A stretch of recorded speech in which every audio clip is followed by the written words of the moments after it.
എൻ്റെ ലഞ്ചൊക്കെ കണ്ടില്ലേ?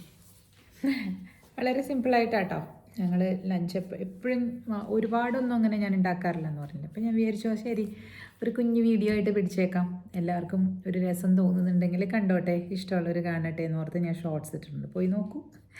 എൻ്റെ പറയുക കലിനിയറി എക്സ്പെർട്ടൈസ് നിങ്ങളൊക്കെ ഒന്ന് കാണും.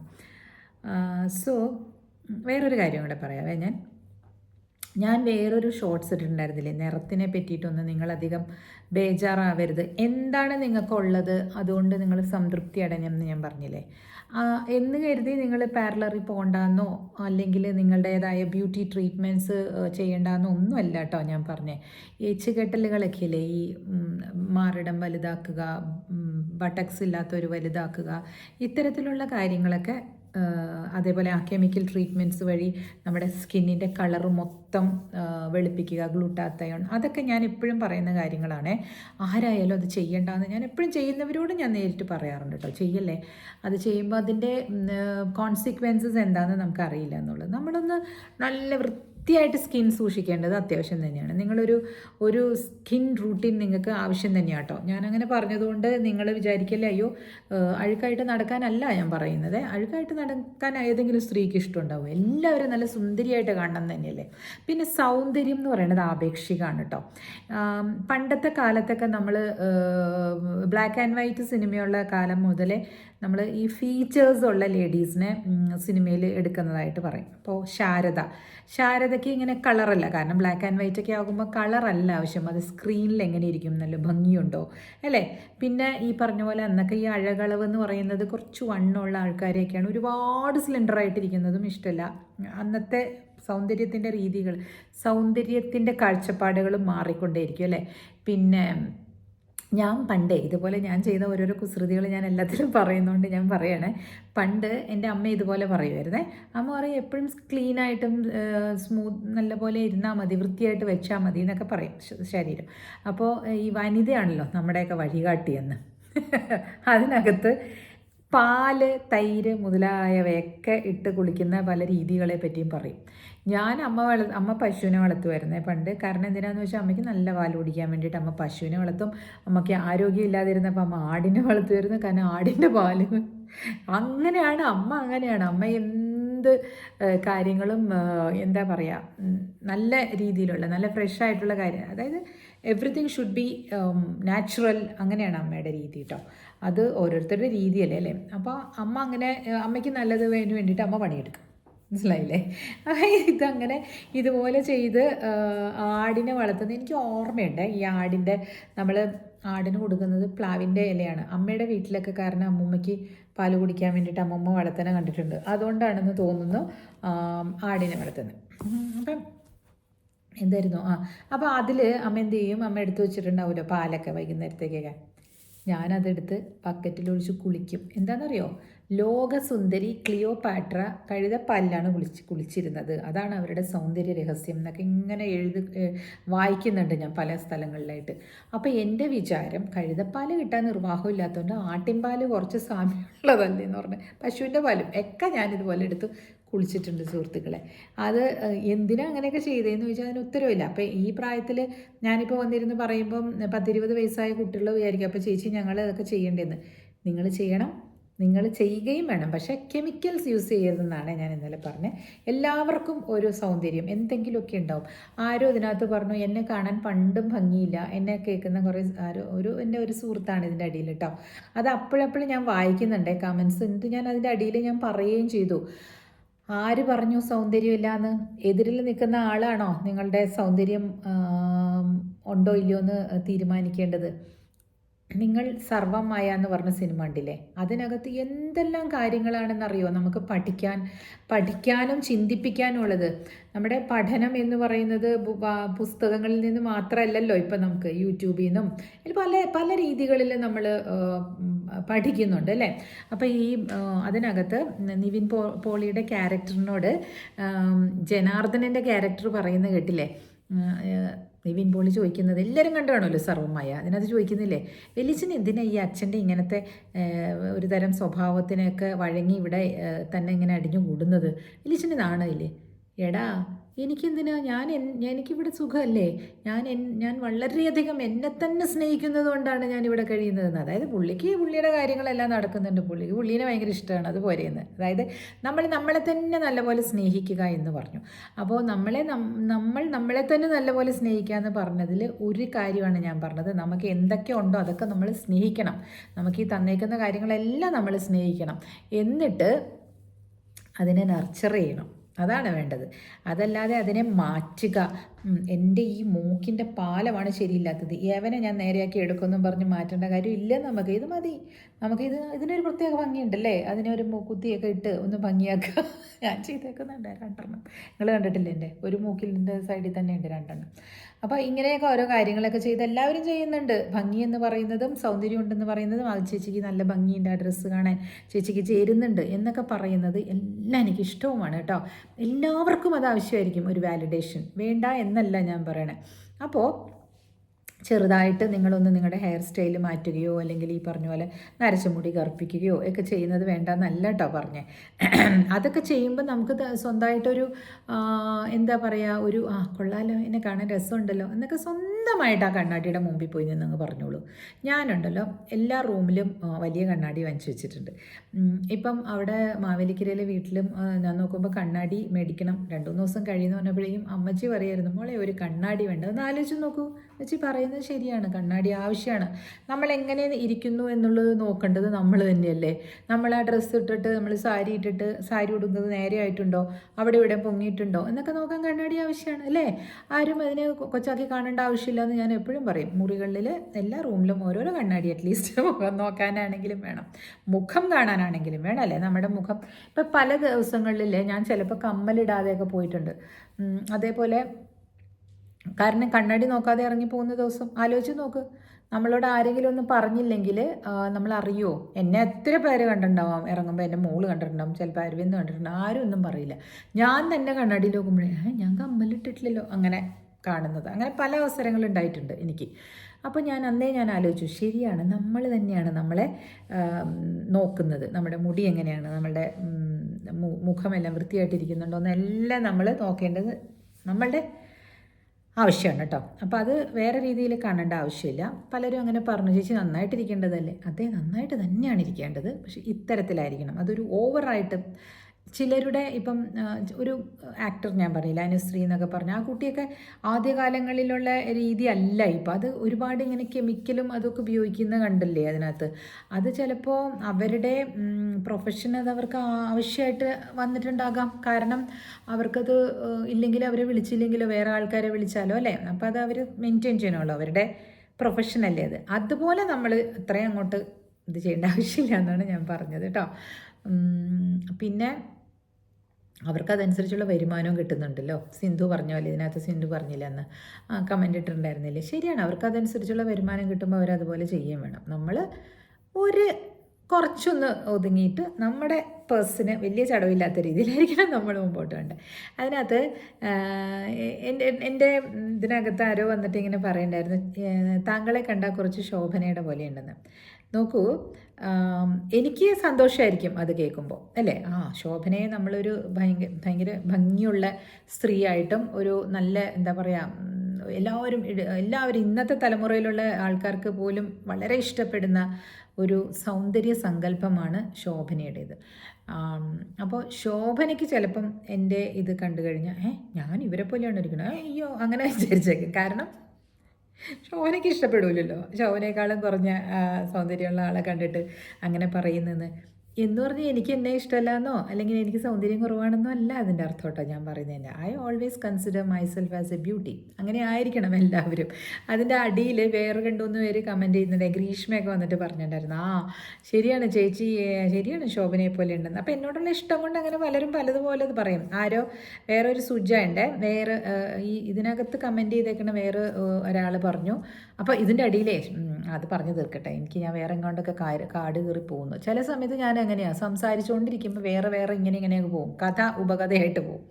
അപ്പോൾ ഗ്രീഷ്മ പറഞ്ഞു ശോഭനയെ പോലെയാണ്. അതിൻ്റെ അടിയിൽ ഒരാൾ കമൻറ്റ് ചെയ്തിരിക്കുകയാണ്, രേഖ അത്ര മതിയെന്ന്. അതായത് ഒരു ക്രൈറ്റീരിയ വെച്ചിട്ടുണ്ട് ആൾക്കാർ. ശോഭന എന്ന് പറഞ്ഞാൽ ഭയങ്കര ഭംഗിയുള്ള ആൾ. രേഖ അതിൽ കുറച്ചുകൂടെ താഴെ. രേഖയില്ലേ നമ്മുടെ റാംജി റാവു സ്പീക്കിങ്ങിൽ, എന്നോട് അങ്ങനെയും പറഞ്ഞിട്ടുണ്ട് കേട്ടോ. ഉണ്ടാവുമായിരിക്കും, എവിടെയെങ്കിലുമൊക്കെ ഉണ്ടാവും. പക്ഷേ ഒരു കാര്യം പറയട്ടെ, അതല്ലാതെ തന്നെ ഞാൻ ആഗ അരവിന്ദ് എന്നുള്ള രീതിയിൽ എനിക്ക് എൻ്റേതായ ഭംഗി ഉണ്ടാവുമല്ലോ. എന്നെ ഈ ഒരു ഒരു അളവുകോൽ എന്തിനാണെന്ന് വെച്ചാൽ, ഈ പണ്ടൊക്കെ ഫിലിം സ്റ്റാർസ് ഫിലിമിൽ കയറുക എന്ന് പറഞ്ഞാൽ സൗന്ദര്യം വേണം. അപ്പോൾ അതുകൊണ്ട് എല്ലാവരും ഇങ്ങനെ പറയും, ഓ നിങ്ങൾ പൂർണിമ ജയറാമിൻ്റെ പോലെയുണ്ട്, നിങ്ങൾ ശോഭനയുടെ പോലെയുണ്ട്, നിങ്ങൾ സുഹാസിനിയുടെ പോലെയുണ്ട്, നിങ്ങൾ പിന്നെ എന്താ ഇപ്പോൾ പറഞ്ഞ രേഖയുടെ പോലെയുണ്ട്. അങ്ങനെയൊക്കെ എന്നോട് പലരും പല സമയത്ത് പലതുപോലെ ഇരിക്കണം. ഞാൻ ഒരു ഡ്രസ്സ് ഇടുമ്പോൾ വേറെ പോലെയൊക്കെയാണ്. അത് ഈ ക്യാമറയിൽ കാണുമ്പോൾ അങ്ങനെയായിരിക്കും, നേരിട്ട് എന്നെ കാണുമ്പോൾ ഞാൻ വേറെയും പോലെയായിരിക്കും ചിലപ്പോൾ കേട്ടോ, കണ്ടവർക്കറിയാം. പക്ഷേ അത് ഇഷ്ടപ്പെടുന്നുണ്ടോ എന്ന് ചോദിച്ചാൽ എനിക്കതിനകത്ത് ഇഷ്ടക്കുറവൊന്നുമില്ല. നല്ലതല്ലേ, രസമല്ലേ, സൗന്ദര്യമുള്ള സ്ത്രീകളുമായിട്ട് നമ്മളെ കമ്പയർ ചെയ്യുന്നത്, ഒരു വാലിഡേഷൻ കിട്ടുന്നത് രസമാണ്. പക്ഷേ പറഞ്ഞില്ലെങ്കിലും ചേച്ചിയുടെ പോലെ തന്നെ ഇരിക്കുന്നത് നല്ലതാണ്, ചേച്ചി ഒരു യുണീക്കാണ് എന്ന് പറയുമ്പോൾ ഇനിയും കുറച്ചുകൂടി സന്തോഷമുണ്ട് കേട്ടോ. ഇനിയും സന്തോഷമുണ്ട്. അപ്പോൾ അത് പറഞ്ഞു എന്ന് മാത്രം. ഈ അതിനകത്ത് കമൻസ് വന്നപ്പോൾ അതിലൊരു എൻ്റെ പ്രായമുള്ളവരാണോ ചേച്ചിയാണോ അനിയത്തിയാണോ എന്ന് എനിക്കറിയില്ല. അവരിത് കേൾക്കുന്നുണ്ടെങ്കിൽ ഒട്ടും സങ്കടപ്പെടേണ്ട കാര്യമില്ല. നിങ്ങൾക്കും ഉണ്ടാവും നിങ്ങളുടേതായ കഴിവുകളും സൗന്ദര്യവും ഒക്കെ. കാരണം എന്താണെന്നറിയാം, ഞാൻ എപ്പോഴും പറയുന്ന കാര്യം, എന്തിനാ പിന്നെ നമ്മുടെ ഈ തമ്പ് ഇങ്ങനെ വയ്ക്കാൻ പറയുന്നത്? ഒരാൾക്കും ഈ തമ്പ് ലൈൻ ഉണ്ടാവില്ല എന്നുള്ളത് ഉറപ്പല്ലേ? അതുകൊണ്ടല്ലേ തമ്പ് വെച്ചിട്ട് നമ്മൾ മഷി മുക്കിയിട്ട് രേഖകളിലൊക്കെ ഒപ്പിടാൻ പറയുന്നത്, അല്ലെങ്കിൽ തമ്പ് ഇംപ്രഷൻ എടുക്കുന്നത്. ഇവിടെയൊക്കെ നമ്മൾ പോയി തമ്പ് ഇംപ്രഷനാണ് കൊടുക്കേണ്ടത്. ഓരോ കൈയുടെയും ഇംപ്രഷൻ കൊടുക്കണം നമ്മൾ എമിറേറ്റ്സ് ID ഒക്കെ ജനറേറ്റ് ചെയ്യാൻ നേരത്ത്, വിസയ്ക്കൊക്കെ വേണ്ടിയിട്ട്. സോ എന്തിനാണ് അത് അങ്ങനെയാണെങ്കിൽ? Because each person is unique. ഓരോരുത്തർക്കും ഓരോ യുണീക്കായിട്ടുള്ള കാര്യങ്ങൾ ചെയ്യാനുള്ള കഴിവും ഉണ്ടാകും. അവരുടെ ലുക്സിനും ഉണ്ടാവും എന്തെങ്കിലും ഒരു യൂണിക്നെസ്. നിങ്ങൾ തന്നെ അതൊന്ന് കറക്റ്റ് ചെയ്ത് എടുത്താൽ മാത്രം മതി. അതാണ് ഒരുപാട് ചേഞ്ചസ് വരുത്താതിരിക്കുക എന്ന് പറഞ്ഞത്. അപ്പോൾ ഒരുപാട് ഇങ്ങനെ ഞാനന്ന് പല്ലിൻ്റെ കാര്യം പറഞ്ഞപ്പോഴേ, അത് പല്ലിൻ്റെ കാര്യം ഞാൻ എന്താ പറഞ്ഞതെന്ന് വെച്ചാൽ, ഇങ്ങനെ പുറത്തോട്ടൊക്കെ ഉന്തി നിൽക്കുന്ന അതൊക്കെയാണെങ്കിൽ അവർക്ക് മാറ്റിയേ പറ്റുള്ളൂ. അങ്ങനെ ഡെൻച്ചേഴ്സൊക്കെ ഫേസ് ഭയങ്കരമായിട്ട് ബോറായിട്ടിരിക്കുന്നതാണെങ്കിൽ, അതായത് പല്ലിങ്ങനെ വളരെ ഡിഫോംഡ് ഒക്കെ ആണെങ്കിൽ ചെയ്തേ പറ്റുള്ളൂ. അല്ലാതെ ഉള്ള പല്ലുകളെയൊക്കെ പോയിട്ട് അതിനെ വെളുപ്പിക്കാനും പിന്നെ അതിനെ ഗ്രൈൻഡ് ചെയ്ത് കളഞ്ഞ് അതിനെ അടുപ്പിക്കാനും അതിനെ ക്യാപ്പിടാനും അങ്ങനെയൊക്കെ ഒരു ആക്സിഡൻ്റ് ഒക്കെ വന്ന് പല്ല് പോകുമ്പോൾ എല്ലാവരും ചെയ്തേ പറ്റുള്ളൂ. പക്ഷെ ഉള്ളത് കൊണ്ടു നടക്കാൻ ഞാൻ പറയുന്നത് എന്താണെന്നറിയോ, ഇത് നമ്മൾ ഇനിയിപ്പോൾ ഒരു 10-60 വയസ്സായി അതൊക്കെ പോവാം, പിന്നെ പറിച്ചു കളഞ്ഞ് അല്ലെങ്കിൽ അതിന് ട്രീറ്റ്മെൻറ്റ് എടുത്തേ മതിയാവും. അതുവരയ്ക്കും why don't we just maintain our natural dentures? അതാണ് എൻ്റെ ചോദ്യം. അപ്പോൾ ആ ഒരൊറ്റ ലൈനിൽ അത് പറഞ്ഞു കഴിഞ്ഞാൽ എല്ലാവർക്കും മനസ്സിലാവില്ലല്ലോ. അതുകൊണ്ടൊന്ന് ഡിസ്ക്രൈബ് ചെയ്ത് പറഞ്ഞാണ് കേട്ടോ ഇന്നത്തെ ടോപ്പിക്ക് സൗന്ദര്യത്തിനെ പറ്റി പറയാൻ എന്നെ ഇൻസ്റ്റിഗേറ്റ് ചെയ്തത് ആരാന്നറിയോ? സുജയ പാർവതി എന്ന് പറഞ്ഞിട്ട് ഇന്നലെ ബിഗ് TV എന്ന് പറഞ്ഞൊരു പുതിയ TV ലോഞ്ച് ആയിട്ടുണ്ട്. എന്താ പറയുക, മലയാളം ചാനലാണ് അത്, എന്തോ വലിയ ഗ്രൂപ്പിൻ്റെയൊക്കെയാണ്. അപ്പോൾ റിപ്പോർട്ടർ ചാനലിൽ നിന്നുള്ള സുജയ പാർവതി ഉണ്ടല്ലോ, ആ കുട്ടി അതിലേക്ക് പോയിട്ടുണ്ട് എന്ന് പറയുന്നു. ആദ്യത്തെ വുമൺ എഡിറ്റർ ഇൻ ചീഫോ എന്തോ പറയണ്ട മലയാളം ചാനലിൽ. ഇടുക്കി ആയതുകൊണ്ടായിരിക്കും ആ കുട്ടിക്ക് ആ റോള് കിട്ടിയതല്ലേ. Let us appreciate no. പക്ഷേ അവർ ഇത്തിരി നിറം നല്ലോണം കുറഞ്ഞ ഒരു ലേഡിയാണെന്ന് തോന്നുന്നു. സോ വാട്ട്, അവർക്ക് അവരുടേതായ കഴിവില്ലേ, അതുകൊണ്ടല്ലേ അവർ ആ TV നിന്ന് അതൊക്കെ കൈകാര്യം ചെയ്യാൻ പറ്റുന്നത്. അപ്പോൾ അവർക്ക് മെസ്സേജസ് വന്നുകൊണ്ടിരിക്കുകയാണ്. പൊങ്കാല റിപ്പോർട്ട് ചെയ്യാൻ പോയപ്പോൾ ഇതാണല്ലോ എന്താണ് മേക്കപ്പ് ഇട്ടത്, ഇങ്ങനെ കറുത്തിരിക്കുന്ന, ചിലപ്പോൾ അവരുടെ മേക്കപ്പ് സൺലൈറ്റ് അടിക്കുമ്പോൾ കറുപ്പ് കാണിക്കുന്നതാണ്, എന്താണാവോ? ആണെങ്കിൽ എന്താ ഞാൻ ചോദിക്കുന്നത്, അതും ഒരു നിറമല്ലേ, അതൊരു സ്കിൻ ടോൺ അല്ലേ. അപ്പോൾ പറയണ്ട എനിക്ക് എന്തോ മേക്കപ്പ് മാൻ്റെ മുകളിലേക്ക് അവർ പറയുന്നുണ്ട്. അവർക്ക് എന്തെങ്കിലും പറയണ്ടേ, പറഞ്ഞ് നിൽക്കാമെന്ന് വിചാരിച്ച് അവർ പറയുന്നുണ്ട്. എൻ്റെ സ്കിൻ ടോൺ മനസ്സിലാക്കാതെ മേക്കപ്പ് മാൻ ഇങ്ങനെ ചെയ്തതുകൊണ്ടായിരിക്കുന്നത്. അവർ സ്റ്റുഡിയോയിൽ നിൽക്കുമ്പോഴേ കുറേ വെളിച്ചം ഇങ്ങനെ മുഖത്തേക്ക് ലൈറ്റൊക്കെ അടിച്ചിട്ട് ഒരുപാട് വെളുപ്പിച്ചിട്ടൊക്കെ ആയിരിക്കും നിൽക്കുക. അപ്പോൾ അതായിരിക്കും കാണുന്നത്. അവർ പുറത്തേക്ക് ഇറങ്ങുമ്പോൾ അവരുടെ സ്വാഭാവികമായിട്ടുള്ള കളറല്ലേ റിഫ്ലക്റ്റ് ആവുള്ളൂ. അല്ലേ? ഇപ്പോൾ നമ്മൾ ഇന്നലെ ഞാനിട്ട വീഡിയോ ഇല്ലേ, അതിനകത്ത് അത് ഞാനങ്ങനെയല്ല കേട്ടോ, എൻ്റെ കളർ അങ്ങനെ ഞാൻ ചെയ്തതും അല്ല അത്. ഞാനത് മോളുടെ ഫോൺ വന്നപ്പം കട്ട് ചെയ്തിട്ട് രണ്ടാമത് ഇട്ടിട്ട് എനിക്കൊരു ആപ്പ് ഉണ്ട്, അത് രണ്ടും കൂടെ ചേർക്കുന്ന വീഡിയോ അപ്പ് എന്ന് പറഞ്ഞിട്ട്, അത് പൈസ കൊടുത്ത് വാങ്ങിച്ചു വെച്ചിരിക്കുന്ന ഇതിൽ എപ്പോഴൊന്നും ഞാൻ അതിൽ ഇടാറില്ല. അതിലിടുമ്പോൾ അതിലിട്ടിട്ട് അത് മെർജ് ചെയ്യും, അതായത് ആദ്യത്തെയും രണ്ടാമത്തെയും കൂടെ മെർജ് ചെയ്യുമ്പം അതിൽ തന്നെ അവർ എഡിറ്റ് ആകുന്നതാണ്. ആ ഒരു ലൈറ്റിങ്ങും ഒക്കെ അതിലുള്ള സോഫ്റ്റ്വെയർ എഡിറ്റ് ചെയ്തിട്ടാണ് അങ്ങനെ വരുന്നത്. So it doesn't mean that always I look like that അല്ലേ. അപ്പം ചില സമയത്ത് അതാണ് ഈ ഇൻസ്റ്റഗ്രാമിൽ പിള്ളേർ ഇടുന്ന പോസ്റ്റോ അല്ലെങ്കിൽ ഇൻഫ്ലുവൻസേഴ്സ്, ഫാഷൻ ഇൻഫ്ലുവൻസേഴ്സൊക്കെ ഇടുന്ന പോസ്റ്റിലൊക്കെ അവരിയ്ക്കുന്ന പോലെ ഒന്നും അല്ല ഇരിക്കുന്നത്. അത് അതിനകത്ത് എഡിറ്റ്സ് ഉണ്ട്, അതിനകത്ത് ഫിൽറ്റേഴ്സ് ഉണ്ട്, അതൊക്കെ ഇട്ടിട്ട് എല്ലാവരും ദ ബെസ്റ്റ് ഒരു 25 ഫോട്ടോസ് എടുത്തിട്ട് അതിലൊരെണ്ണമല്ലേ നമ്മൾ അപ്ലോഡ് ചെയ്യുള്ളൂ, ഏതാ ഏറ്റവും നല്ലതെന്നുള്ളത് അല്ലേ. ഈ ഒരു കാര്യങ്ങളൊക്കെ മാറ്റാൻ വേണ്ടിയിട്ട് ഞാൻ ഇടയ്ക്കിടയ്ക്ക് എന്ത് ചെയ്യാറുണ്ടെന്ന് പറയട്ടെ. നിങ്ങൾ ശ്രദ്ധിച്ചിട്ടുണ്ടാവും, എൻ്റെ ഇൻസ്റ്റഗ്രാമിൽ പോയാൽ നിങ്ങൾക്ക് കാണാൻ പറ്റും, ഞാനിങ്ങനെ മാല കോർത്ത പോലെ ഒരേപോലത്തെ ഫോട്ടോസ് ഞാൻ എഡിറ്റ് ചെയ്യാതെയൊക്കെ അങ്ങ് ഇടും. അപ്പോൾ ഹൗ ഐ ലുക്ക് എന്ന് അതിലെൻ്റെ പല ആംഗിളിലും വെട്ടമുള്ളത് പോലെ, വെട്ടമില്ലാത്തത് ചിലപ്പോൾ കറുത്ത് ഒക്കെ ഇരിക്കും. അപ്പോൾ സുജയ പാർവതി ഇച്ചിരി കറുത്ത് പോയെന്ന് കരുതിയിട്ട്, കറുത്ത് കാണിച്ചു അവരെന്ന് കരുതിയിട്ട് അവരുടെ കറുപ്പിലും വെളുപ്പിലും ആണോ അവർ ചെയ്യുന്ന ആ ജോലിയുടെ എന്താ പറയുക മഹത്വം കാണേണ്ടത്? അവരൊരു റിപ്പോർട്ടിംഗ് അല്ലെങ്കിൽ ഒരു എഡിറ്റർ അല്ലെങ്കിൽ ഇപ്പോൾ ഒരു വലിയ ഹെഡ് ഓഫ് ദ ഒരു ഡിപ്പാർട്ട്മെൻറ്റ് എഡിറ്ററൊക്കെ ആയിട്ടുണ്ടെങ്കിൽ അതാണ് അവരുടെ കഴിവ്. എനിക്ക് അവരോട് യാതൊരു പേഴ്സണൽ ചായ്വുമില്ല, പേഴ്സണൽ വിരോധം ഒന്നും ഇല്ല കേട്ടോ. ഞാൻ ഒരു സബ്ജക്റ്റായിട്ടിട്ട് പറഞ്ഞു എന്ന് മാത്രം. ബിക്കോസ് ഇത് കാണുകയും ചെയ്തു, ഇതിൻ്റെ അടിയിൽ ആ കമൻറ്റും കണ്ടപ്പോൾ ഞാൻ വിചാരിച്ചു എന്തായാലും സ്ത്രീകൾക്ക് ഈ എന്താ പറയുക ഇങ്ങനെയുള്ള ഒരു ചിന്തകൾ വന്ന് വരുമ്പോൾ നിങ്ങൾ അപ്പം തന്നെ അതൊക്കെ തടുത്ത് മാറ്റിയിട്ട് നല്ലൊരു സെറ്റ് കൊണ്ടൊക്കെ കൊടുത്ത് മുടിയൊക്കെ ഒന്ന് നല്ലപോലെ എന്താ പറയുക ബ്ലോ ഡ്രൈ ഒക്കെ ചെയ്ത് പറ്റുന്നവരാണെങ്കിൽ കേട്ടോ, അതൊന്നും ചെയ്യാൻ പറ്റുന്നവരാണെങ്കിൽ എണ്ണയിട്ട് കുളിക്കുമോ. നിങ്ങളുടെ ചുരുണ്ട മുടിയാണെങ്കിൽ ചുരുണ്ടതായിട്ട് കിടന്നോട്ടെ, ഒരു ചന്ദനക്കുറിയൊക്കെ തൊട്ട് അമ്പലത്തിലൊക്കെ ഒന്ന് പോയി വന്ന് നോക്കിയേ, എന്ത് ഫ്രഷ് ആവും. എന്നിട്ടൊരു ഫോട്ടോയൊക്കെ ആ അമ്പലത്തിൻ്റെ മുമ്പിൽ നിന്ന് എടുത്ത് നോക്കിയേ, അരയാലിൻ്റെ മുമ്പിലേക്ക് അല്ലേ. അരയാലിൻ്റെ മുമ്പിൽ പോയി നിന്ന് എടുക്കാൻ ഞാൻ പറഞ്ഞ എന്തിനാണെന്നറിയോ? അരയാൽ itself is very positive വൃക്ഷം. അരയാൽ എപ്പോഴും അരയാലിൻ്റെ വേര് ഇങ്ങനെ ഭയങ്കര സ്ട്രോങ് ആയിട്ട് മുകളിലാണ് ഇങ്ങനെ നിൽക്കുക എന്ന് പറയും. അതായത് അത് നമ്മളിങ്ങനെ എന്ന് പറഞ്ഞാൽ അരയാലിൻ്റെ വേരിങ്ങനെ മുകളിലോട്ട് വളരുന്നതല്ല കേട്ടോ, പേരാലല്ല ഞാൻ പറയണത്, അരയാൽ തന്നെയാണ്. അശ്വത്ഥം എന്ന് പറയുന്ന ആ വൃക്ഷമില്ലേ, അതും ഒരു ബ്രഹ്മ ജ്ഞാനത്തിനെ പറ്റി പറയുമ്പോൾ ഈ അശ്വത്ഥത്തിനെ പറയുന്നുണ്ട്. അശ്വത്ഥം എന്ന് പറയുന്ന ജീവിതത്തിനെ ആണ് നിങ്ങൾ കാണേണ്ടതെന്ന് പറയുന്നുണ്ട് ഈ ആലിന്. എന്തിനാന്ന് വെച്ചാൽ ആലിൻ്റെ ഇല കണ്ടിട്ടില്ല, എപ്പോഴും ഇങ്ങനെ ചലിച്ചുകൊണ്ടിരിക്കും. അതായത് ജീവിതം അങ്ങനെയാണ്, ഇങ്ങനെ ചലിച്ചുകൊണ്ടിരിക്കും. കുതിരേനെയും അശ്വത്ഥം എന്നാണ് പറയുന്നത്. അപ്പോൾ ആരോ ഇതിലാണ് എനിക്ക് തോന്നുന്നു ശങ്കരാചാര്യരുടെ ഭാഷ്യം ഞാൻ വായിക്കുന്നതിനകത്ത് ആ ഭഗവത്ഗീതയിലെ ചിദാനന്ദ പുരി സ്വാമി എഴുതിയത് അല്ല, സ്വാമി ചിന്മയാനന്ദ എഴുതിയത്, അതിനകത്ത് ആ ഭാഷ്യത്തിൽ എഴുതിയിട്ടുണ്ട്. അശ്വത്ഥം എന്ന് പറയുമ്പോൾ ചിലരൊക്കെ പറയുന്നു അശ്വം കുതിരകളെ എപ്പോഴും അതിൻ്റെ അടിയിലാണ് കൊണ്ടുവന്ന് നിർത്തുക, അതുകൊണ്ടാണ് അശ്വത്ഥം എന്ന് പേര് വന്നതെന്ന് പറയുന്നുണ്ടെന്ന് അതിലെഴുതിയെന്ന് കണ്ടു. എന്തൊക്കെയാണെന്ന് അറിയില്ല. എന്തായാലും സ്വാമിയുടെ ബുക്ക് വായിച്ച കാര്യമായിട്ടാണ് പറയണത്. ദൈവം ഇതിൻ്റെ അടിയിൽ ഇനി ഇത് തെറ്റാന്ന് പറയില്ലേ. പറഞ്ഞു വരുമ്പോൾ ഞാൻ പറഞ്ഞില്ലേ കഥയും ഉപകഥയായിട്ട് പോകുന്നു. അതുകൊണ്ട് അമ്പലത്തിൽ പോയിട്ട് അരയാലിനെയൊക്കെ ഒന്ന് ചുറ്റി ഒന്ന് വരിക കേട്ടോ. ഇതൊക്കെയാണ് എനിക്ക് പറയാനുള്ളത്. പിന്നെ ഇന്നലെ എനിക്ക് പറഞ്ഞ 2-3 ആൾക്കാരോട് താങ്ക് യു കേട്ടോ. ഉലുവ ഫെനുഗ്രീക്ക് എന്ന് പറയുന്ന ഉലുവയാണ്, ശരിയാണ്. ചില സമയത്ത് ഞാൻ ഇങ്ങനെ ആലോചിക്കാതെ ഇങ്ങനെ ട്രെയിന് നിർത്താണ്ട് പോകും.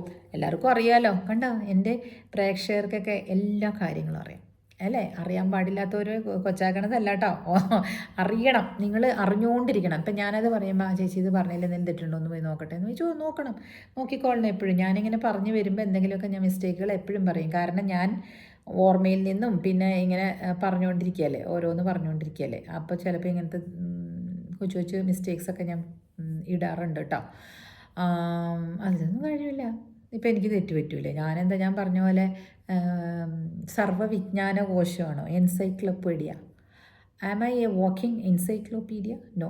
അതേപോലെ സുജയ പാർവതീനെ ഇവർ വേറെ രീതിയിലൊന്ന് ട്രോൾ ചെയ്യുന്നുണ്ട്, ഈ ട്രോളന്മാരൊക്കെ. That is when she spoke some 1 or 2 words about the launch or something like that. She said she was expressing her gratitude. She was supposed to say, yeah, I'm deeply moved by this position which has been given to me. Thank you, sir. I don't have words to express my gratitude. ഇങ്ങനെ പറയാൻ വേണ്ടിയിട്ട് പുള്ളിക്കാരത്തി ഒന്ന് struggle ചെയ്തു. She said something else with great respect. അത് ഇങ്ങനെ അത്രയും നിങ്ങളൊന്ന് പോയി നിന്ന് നോക്കൂ. ഒരുപാട് ആളുകളുടെ മുമ്പിൽ ഇത് ലോഞ്ച് ചെയ്യണ സമയത്ത് when all the spot lights R on you, ഒന്ന് വിറച്ചു പോകും നമ്മൾ. ഇപ്പം ഞാനിപ്പോൾ ഈ ക്യാമറയിൽ ഇങ്ങനെ ഇരുന്ന് പറയുന്ന പോലെ തന്നെ ആയിരിക്കില്ല ചിലപ്പോൾ എനിക്കൊരു വലിയ പ്ലാറ്റ്ഫോമിൽ വന്നെന്ന് why don't you speak out എന്ന് ചോദിച്ചാൽ sometimes I will also think for some time. I will also gather the thoughts and then convert it into speech. അല്ലേ? അവരാണെങ്കിൽ എപ്പോഴും മലയാളം യൂസ് ചെയ്യുന്നവരാണ്. അവർക്ക് ഇംഗ്ലീഷ് അറിയില്ല എന്നല്ല അതിൻ്റെ അർത്ഥം. Maybe she is not using English daily.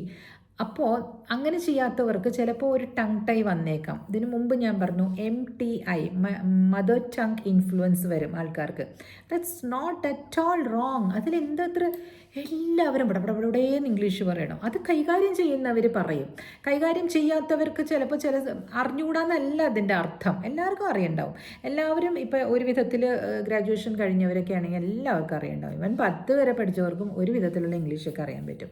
Only thing they will not be able to converse properly or they will not be able to speak fluently without any hurdles. അതായിരിക്കും. അപ്പോൾ ചില സമയത്ത് ഇടയ്ക്കിടയ്ക്ക് ഒരു പോസ് വരും. Otherwise they will Starmer or they will repeat the words. അതിലൊന്നും തെറ്റൊന്നുമില്ല. കുറേ ഫില്ലേഴ്സൊക്കെ ഇടും.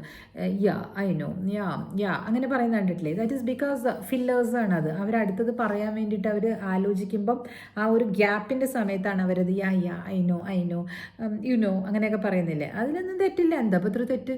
ഇംഗ്ലീഷ് അങ്ങോട്ട് വെള്ളം പൊട്ടിച്ചു വിട്ടോളെ പറയണം എന്നൊന്നും നിർബന്ധമൊന്നുമില്ല. If you are working for a corporate and if your profession really demands that you need to.